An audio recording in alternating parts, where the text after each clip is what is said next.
Twain, slaveholders are promoting it. Abolitionists are doing so. Let it come. And when it does, our land will rise up from the incubus. Her brightness shall reflect in the sky. And that brightness shall become the beacon light of liberty in the Western world. She shall then indeed be the land of the free and the home of the brave. My friends, for 16 years, William Lloyd Garrison, the Townsend brothers, Reverend Bradford, and a noble army of friends of emancipation have been laboring in season and out of season, amid smiles and frowns, sunshine and clouds, striving to establish the conviction throughout this land that to hold and traffic in human flesh is a sin against God. They have been somewhat successful, but they have been in no wise as successful as they might have been had the men and women at the North rallied around them as they had a right to hope from their profession. They have had to contend not only with the skillful politicians and a deeply prejudiced and pro-slavery community, but also with eminent doctors of divinity and bishops who, instead of encouraging them as friends, have acted as enemies. I take it that all who have heard at all on this subject are well convinced that the stronghold of slavery is in the pulpit. Say what we may of politicians and political parties, the power that holds the keys of the dungeon in which the bondman is confined is the pulpit. For a long time, when I was a slave, I was led to think from hearing such passages as servants obey your masters, etc., that if I dared to escape the wrath of God would follow me. I dwell mostly upon the religious aspect because I believe it is the religious people who are to be relied on in this anti-slavery movement. Do not misunderstand my railing. Do not class me with those who despise religion. Do not identify me with the infidel. I love the religion of Christianity, which cometh from above, which is pure, peaceable, gentle, easy to be entreated, full of good fruits, and without hypocrisy. I love that religion which sends its votaries to bind up the wounds of those who have fallen among thieves. By all the love I bear to such a Christianity as this, I hate that religion that can carry Bibles to the heathen on the other side of the globe and then withhold them from the heathen on this side. The religion which can talk about human rights yonder and traffic in human flesh here. There is a religion that takes off fetters instead of binding them on, that breaks every yoke, that lifts up the bowed down. The anti-slavery platform is based on this kind of religion. It spreads its table to the lame, the halt, and the blind. It goes down after a long neglected race. It passes link by link till it finds that weakest link in humanity's chain, humanity's most degraded form in the most abject condition. It reaches down its arm and tells them to stand up. This is anti-slavery. This is Christianity. It is reviving gloriously among the various denominations.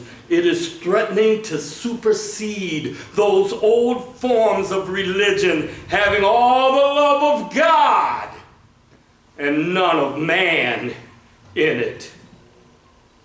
I now leave this aspect of the subject and proceed to inquire into that which probably must be the inquiry of every honest mind present. I trust I do not misjudge the character of my audience when I say they are anxious to know in what way they are contributing to uphold slavery. The question may be answered in various ways. I leave the outworks of political parties and social arrangements and come at once to the Constitution, to which I believe all present are devotedly attached.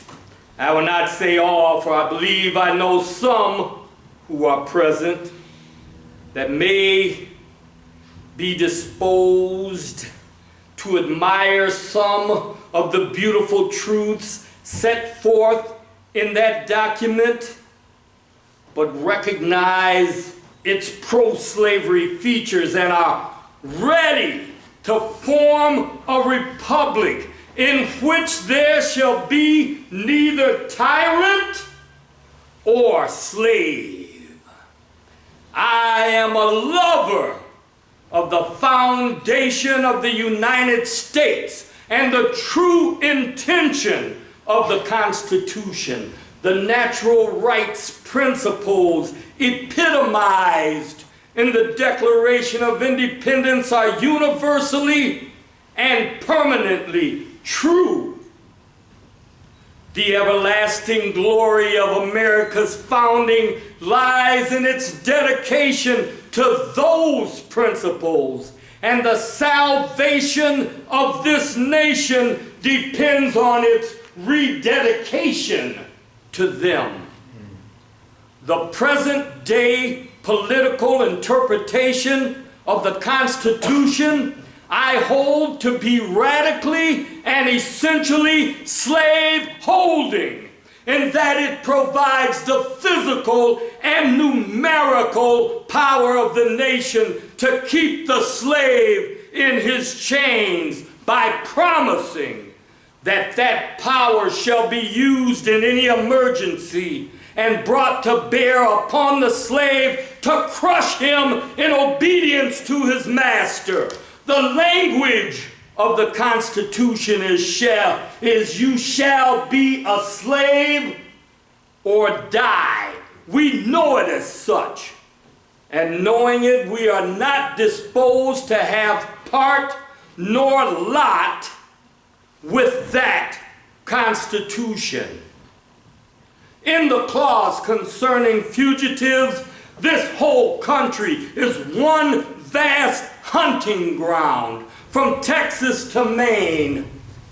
Believe me, my fellow friends, ours is a glorious land, and from across the Atlantic, we welcome those stricken with despotism. Yet the damning facts remain. There is not a root of earth under the stars and the eagle of your flag where a man of my complexion can stand free. Amen. There is no mountain so high, no plain so extensive, no spot so sacred that it can secure to me the right of liberty.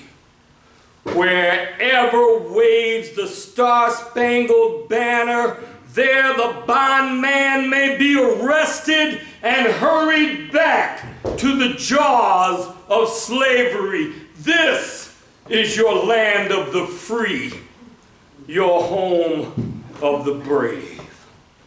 There is nothing to protect the slave from the infernal clutches of his master. I never knew what freedom was till I got beyond the limits of the American Eagle when I first rested my head on a British island. I felt free, at least for a time. No slaveholder could clutch me on British soil there. I could gaze the tyrant in the face, and with the indignation of a tyrant in my look, wither him before me. But Republican Christian America will aid the tyrant in catching his victim. I know this kind of talk is not agreeable to what we call patriots. Indeed, some have called me a traitor. To have patriotism is to love one's country. Consequently, to have patriotism, one must have a country. But as long as a slave is denied his freedom and citizenship, I have no country. As long as slavery exists, it is difficult for me to feel patriotism. A traitor is a betrayer of his country. Consequently, a traitor must have a country, but I have no country that recognizes me as a free citizen. Therefore, I am not and cannot be a traitor. One can love a country, even if it is not one's country, though one cannot, of course, love it in the way that a patriot loves his country. Yet, a slave-holding United States is simply too wicked for me to love. I was born a slave in Maryland. When I was about 20 years old, I escaped from slavery and settled with my wife in New Bedford, Massachusetts. I eventually came to the attention of William Lloyd Garrison, the great abolitionist. He was impressed by my intelligence and articulateness, and promptly employed me as an anti-slavery lecturer, hoping that I would be especially effective because I had recently escaped slavery. But even though I went so far as to show audiences the stripes on my back, many refused to believe that I had ever been a slave, because they thought that I spoke too well and too learned for one of my class. So I wrote and published my first book, giving specific details of my life as a slave, including my master's name and place of residence. Although the book proved my claim of having been enslaved, it also proved who I was and made it possible for my master, Hugh Auld, to send slave catchers up north to bring me back to Maryland and slavery. To avert this terrible reversal in my fortunes, I fled to England, where I was safe from Hugh Auld. How can I love a country where the blood of my own blood, the flesh of my own flesh, is now toiling under the lash? America's soil is reddened by the stain of blood from man and woman's shrinking flesh. No, I make no pretensions to patriotism. So long as my voice can be heard, I will hold up America to the lightning scorn of moral indignation. In doing this, I shall feel myself discharging the duty of a true patriot, for he is a lover of his country who rebukes and does not excuse its sins. It is righteousness that exalts a nation, while sin is a reproach to any people. But to the idea of what you at the North have to do with slavery, you furnish the bulwark of protection and promise to put the slaves in bondage. As the American Anti-Slavery Society says, if you will accept branding, scourging, sundering family ties, trampling in the dust your downtrodden victims, you must do it at your own peril. But if you say, we of the North will render you no assistance if you still continue to trample on the slave, you must take the consequences, I tell you, the matter will soon be settled. I have been taunted frequently with the suggestion that I and my race are in want of valor because we have not risen upon our masters.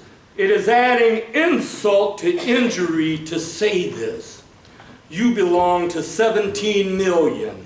With arms, with means of locomotion, with telegraphs, we are kept in ignorance.